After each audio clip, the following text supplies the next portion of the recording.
손흥민이 주장이 되고 벌어지고 있는 기적 같은 일들에 손흥민에게 호통을 치던 전 주장단은 패닉에 빠질 수밖에 없었다. 캡틴 손흥민이 정말 심상치 않습니다. 겨우 리그 5경기째인데 손흥민이 보여주고 있는 리더십이 엄청난 화제가 되며 현재 시점으로 가장 위대한 캡틴 중 한 명으로 거론되고 있습니다. 사실 손흥민이 처음에 토트넘 주장으로 임명됐을 때만 해도 토트넘 내부 관계자들은 혼란스러웠다고 합니다. 영국 매체 풋볼 런던은 손흥민은 평소에 토트넘에서 말이 많지 않았다. 포스테코글루 감독의 주장 선임에 많은 관계자들이 논란 이유다라며 당황스러움을 감추지 못했습니다. 또 영국 매체 더 부트룸은 손흥민을 주장으로 선임한 결정에 대해 토트넘 내부 관계자들 사이에서는 혼란이 있었다. 왜냐하면 손흥민은 최근 몇 년간 팀의 리더십 그룹에 속해 있지 않았기 때문이다라고 언급했죠. 그 말대로 손흥민은 토트넘에서 꽤 오래 뛰었는데도 불구하고 주장단에 포함되지 못했습니다. 계급으로 치면 병장이고 실력까지 갖췄는데도 손흥민이 주장단에 들지 못하자 사람들은 역시 소니는 리더십 있는 타입은 아닌 것인가 라고 생각하기도 했습니다. 하지만 손흥민이 주장이 되고 나서 펼쳐지고 있는 대반전은 말 그대로 세계를 놀라게 하고 있는 중입니다. 이것이 설레발이 아닌 이유가 있는데 캡틴 손흥민 관련해서 최근 매우 놀라운 뉴스들이 쏟아지고 있는데요. 축구 전문 사이트 트랜스퍼마르크트는 가장 위대하고 가치 있는 캡틴 베스트 11을 선정했는데 여기서 주장 완장을 찬 지 얼마 되지 않은 손흥민이 선정되며 무려 리오넬 메시와 어깨를 나란히 했습니다. 메시는 주장으로서 카타르 월드컵을 우승했고 최근 미국 마이애미로 가서 항상 꼴찌만 하던 팀을 미국 내 최고의 팀으로 만들어 놓았습니다. 손흥민이 이런 메시와 어깨를 나란히 했다는 점은 그 의미가 큽니다.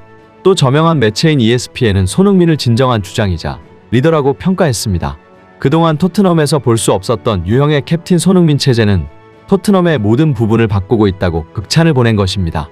손흥민이라는 선수 자체가 워낙 프로페셔널하고 인성이 바르고 국가대표팀 주장으로서도 좋은 모습을 보여줬는데 토트넘 주장으로서도 이런 부분을 여과 없이 실천하자 세계가 그 가치를 인정하고 있는 겁니다. 영국 매체는 무엇보다 손흥민이 주장이 되고 난 후 토트넘의 위닝 멘탈리티가 달라졌다고 평가했는데요. 위닝 멘탈리티는 스포츠 자신감과 비슷한 개념이라 할 수 있습니다. 영국 전문가 크레이그 존스는 스포츠 자신감이란 스포츠를 성공적으로 해낼 수 있는 능력에 대한 개인적 확신 또는 믿음이라 말했습니다. 스포츠 자신감은 철저한 자기 관리를 통해 향상시킬 수 있으며 높아진 심리적 안정감과 자신감은 최상의 경기력을 발휘하는 데 있어 효율적인 원동력이 됩니다. 바로 이 스포츠 자신감에 근거한 위닝 멘탈리티는 매 경기 승리할 수 있다는 강한 믿음을 의미합니다. 손흥민은 주장으로서 이것을 극한으로 끌어내고 있는 겁니다. 카타르 월드컵 우루과이전을 앞두고 손흥민은 대표팀 선수들에게 이런 말을 했습니다. 너희는 정말 잘하는 선수들이야. 너희의 능력을 믿어도 돼.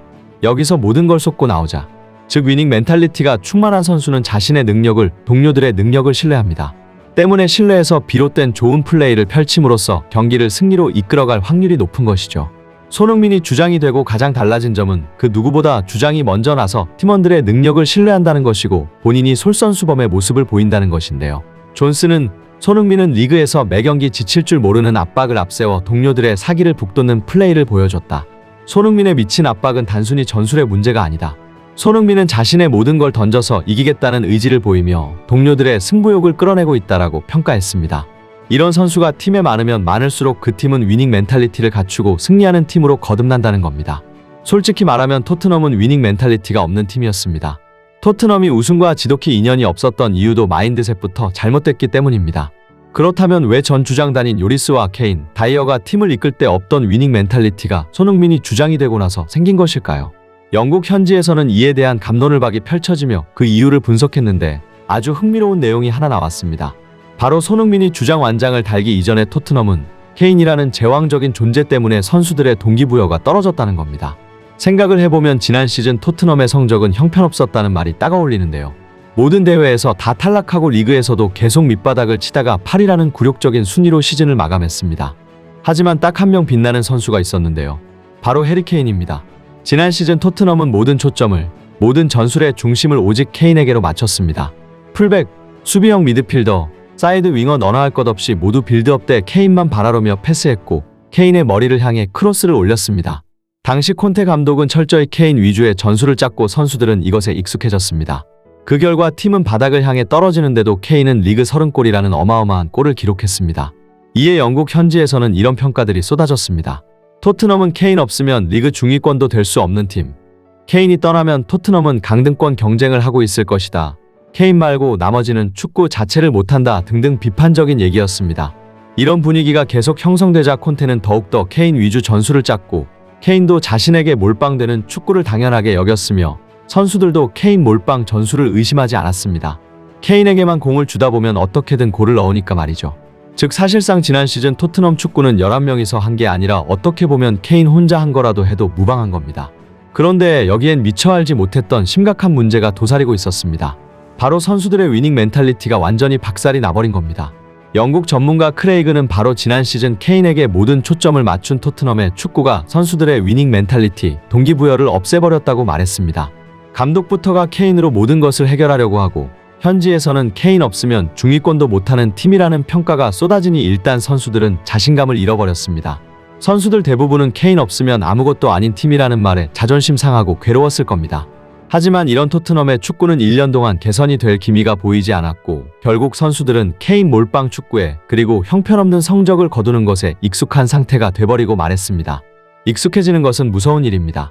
그러니까 나중에는 경기에서 져도 어차피 내가 못해진 게 아니다라는 마인드가 생길 수밖에 없었고 어차피 케인에게 공만 주면 되는데 내가 열심히 뛸 필요는 없지.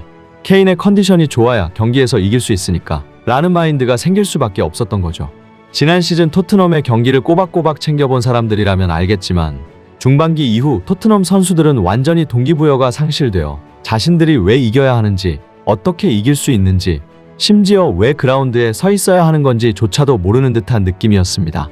선수들의 동기부여가 없어지면 무엇보다 감독과 주장의 역할이 중요한데 감독인 콘테와 주장인 요리스는 이 문제를 해결하려 하지 않고 수수방관했으며 부주장인 케인은 오직 자신이 하나의 골이라도 더 넣어서 스포트라이트를 받는 게 중요한 문제처럼 보였죠. 다이어는 선수들의 기를 살리기는커녕 이른바 구경하는 수비를 매경기 보여주며 팀원들의 사기를 더 떨어뜨려 놓았을 뿐이었습니다. 감독, 주장단, 팀 분위기 등등 정말 한마디로 말하면 모든 게 개판이었고 토트넘은 영영 위닝 멘탈리티를 잃을 것만 같았습니다. 하지만 포스테코글루가 감독으로 부임하고 손흥민이 주장에 선임되자 모든 것이 달라졌습니다. 지난 시즌에 끔찍한 잔상을 피부로 겪은 손흥민은 우선 완전히 박살나버린 위닝 멘탈리티를 회복하는 게 최우선이라고 판단했습니다. 그래서 손흥민은 토트넘을 원팀으로 만들기 위해 모든 노력을 다했습니다. 손흥민은 리그 첫 경기에서 토트넘의 원정 관중들 앞에 가서 허드를 했는데 왜 이런 행동을 했느냐는 질문에 이런 답변을 했습니다. 이번 시즌 가장 중요한 부분은 팀과 팬들의 유대감이라고 생각합니다. 이런 마음을 보여드리고자 그리고 우리 팀이 하나로 뭉치는 모습을 보여주기 위해 선수들에게 팬들 앞으로 가자고 제안했습니다. 즉 손흥민은 팀을 하나로 뭉칠 수 있는 가장 중요한 요소가 바로 팀과 팬들의 유대감이라는 것을 알고 있는 겁니다. 그리고 이것이 동기부여와 위닝 멘탈리티를 만드는 최우선적인 방법이라는 것을 정확히 알았던 겁니다.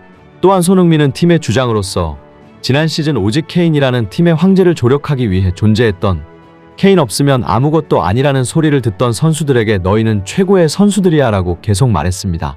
지난 시즌 방출 위기에서 이번 시즌 폭풍 성장을 한 토트넘 미드필더 사르는 팀의 분위기가 지금보다 좋을 수 없다며 손흥민의 말 한마디가 자신의 모든 것을 바꿔놨다고 말하기까지 했죠. 최근 셰필드전 경기가 끝난 직후 심각한 슬럼프를 겪던 히샬리송의 등을 팬들 앞으로 떠밀어주고 그의 손을 잡아서 올려주는 손흥민의 모습은 손흥민이 어떤 캡틴인지 적나라하게 설명해주고 있는 겁니다. 손흥민은 토트넘을 그 어떤 팀보다 끈끈한 팀으로 만들고 있고 셰필드전 후반 추가 시간 104분이라는 시간에 모든 걸 다 쥐어 짜내서 최선을 다해 압박하는 토트넘의 모습은 지난 시즌에는 결코 볼 수 없던 모습이었다며 영국 현지의 극찬을 받았습니다. 요리스와 다이어는 손흥민에게 팀을 위하라며 크게 호통을 쳤는데 정작 자신들이 주장 다닐 때는 꿈도 꿀 수 없던 팀을 손흥민이 만들어 놓은 겁니다.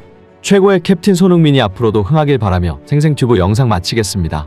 구독과 좋아요, 알림 설정은 제작에 큰 힘이 됩니다.